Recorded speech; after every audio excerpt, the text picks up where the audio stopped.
Well, we've made it back from halfway through the course. We've gone all through the physics kinds of portions. You've seen that something that moves has descriptions about its velocity, and if you change that velocity, it's going to be accelerating. Forces cause that acceleration.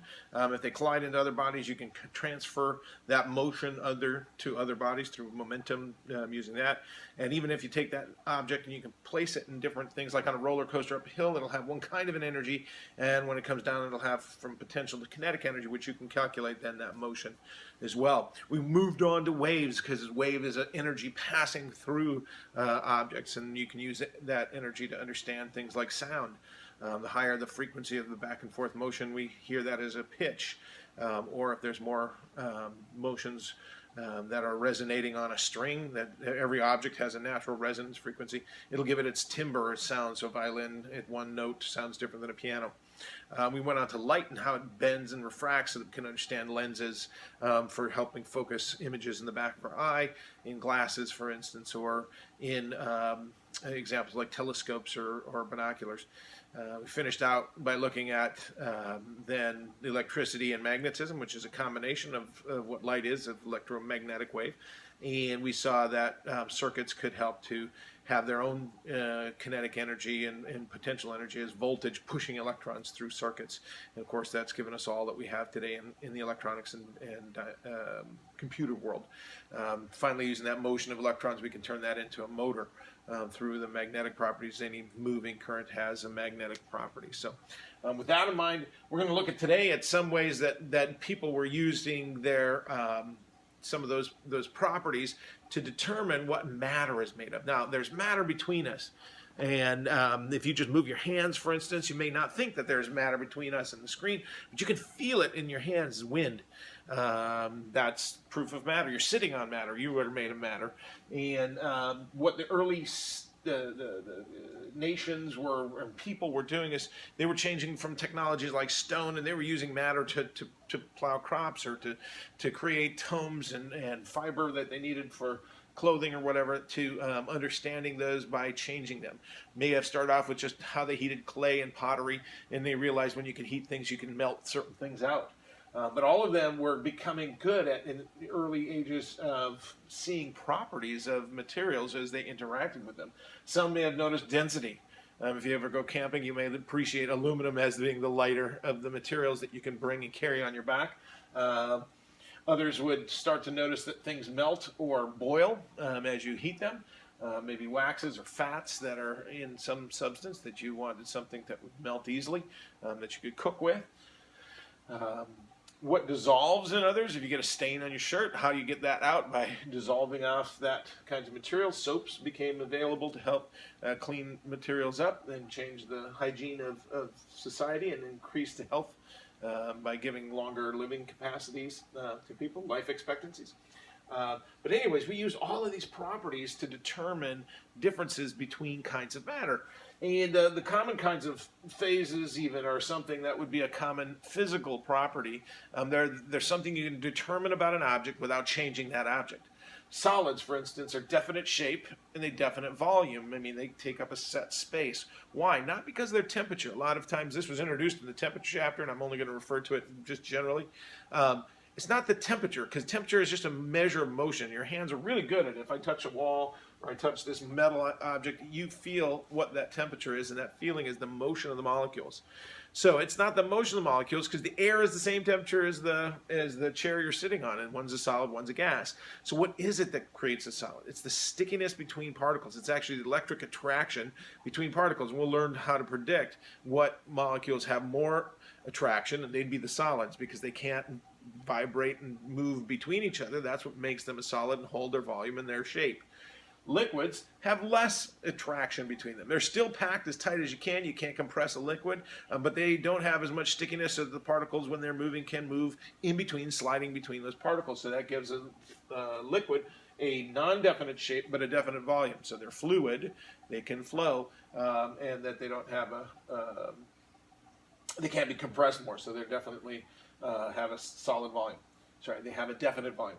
Gases, on the other hand, lots of space between this. There's no stickiness at all, so they just collide into each other and randomly move, but that gives molecules a great chance to diffuse. For instance, you open a perfume in the back of the room, it will slowly fill that room, and you'll be able to smell it everywhere. Why? Because there's lots of room between particles for that substance to diffuse. That's what gases do anyway. As they evaporate, they just fill whatever the container is that they have. Two interesting sort of phases that you may have heard of, talk about maybe a little bit. Plasma. Plasma is a special phase. It's like a gas. The particles are moving, freely between each other. But there's something that causes the electrons not to be able to stick to those atoms. One could be very hot. The electrons just can't hold on. And the sun is a good example of lots of plasma. But you can also create a voltage across those areas, which causes the electrons to bump from one atom to the next. They'll jump in between, and our fluorescent lights are a good example of plasma there. They will not have the same chemical properties in that state as they do when they're natural, because the electrons are what give something chemical properties. The ionosphere, which is on the outside of the atmosphere, upper atmosphere, because they're being bombarded by solar light, cause the electrons always be bouncing, and that's what makes it easy to communicate if you're a long-wave radio operator. It hits those areas and causes this message you're sending to be reflected out there, and so you can actually speak over the horizon by bouncing your radio waves across the ionosphere. The last one is an interesting phase when it's really cold. Some atoms have a principle where you cannot know. There is a principle called Heisenberg uncertainty principle. You can't know something's momentum and its position only to a certain degree, and this only happens for very small objects like atoms. So if you get to cool that off, you'll know its position exactly because it's no longer moving. So you can know its energy because it's no longer moving. It's coming close to zero energy or momentum, but you don't know its position anymore, and they actually fuse together. Those atoms become undistinguishable from their neighbors. That gives electrons very special properties. It thinks that everything underneath it is an atom and it can move without any resistance. So you get superconductivity in those cases. Liquids can become superfluid because they no longer have the boundaries. They pass right through each other because they are one atom.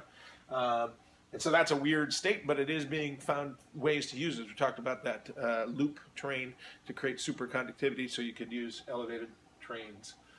Chemical properties are a little easier. Those properties that were physical can be done again and again because you're not changing the substance. But chemical properties, you do have to react it with other things. What does this element react with? How does it interact with my body? How much heat is given off when I eat it, like a calorie? So if I eat 50 calories or 1,000 calories or 2,000 calorie day, how much energy is available to me? So that's a chemical property. If it cannot be done over and over again, it's a chemical property that you've determined.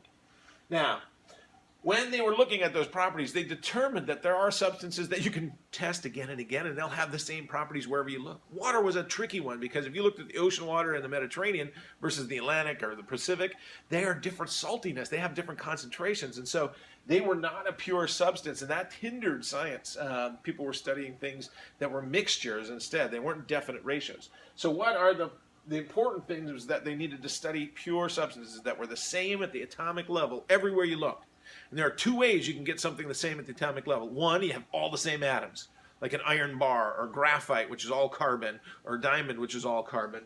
But when they're all the same element, all the same atom, they're called an element. The bulk substance is called an element. An element is something that is composed of something that can't be broken down further. And it's only one kind of an atom. Compound also has consistent properties, but it's at the smallest level, one molecule. One molecule is a combination of atoms, like water, H2s. There's two H's with one O. So if you take an ice cube and everywhere you look, all you see is H2O, that's a pure substance. That would be a covalent compound because it's two nonmetals. Hydrogen's a little weird. I'll talk about nonmetals and metals in a second. What if it's a metal with something on the left side of the periodic table from something on the right side of the periodic table, like table salt, sodium chloride. But anything that's got, at least at the smallest level, the same couple atoms or 3 atoms or 5 atoms, as long as it's the same everywhere you look, it's then a pure substance. Mixtures, on the other hand, are not definite ratios. You just throw in a little portion of this and a little portion of that. Rings, jewelry like this, my wedding ring is 24 karat gold, but you can buy 16 karat, you can buy 12 karat. That means different amounts of mixtures went in there. We have to put things with gold because it's soft otherwise.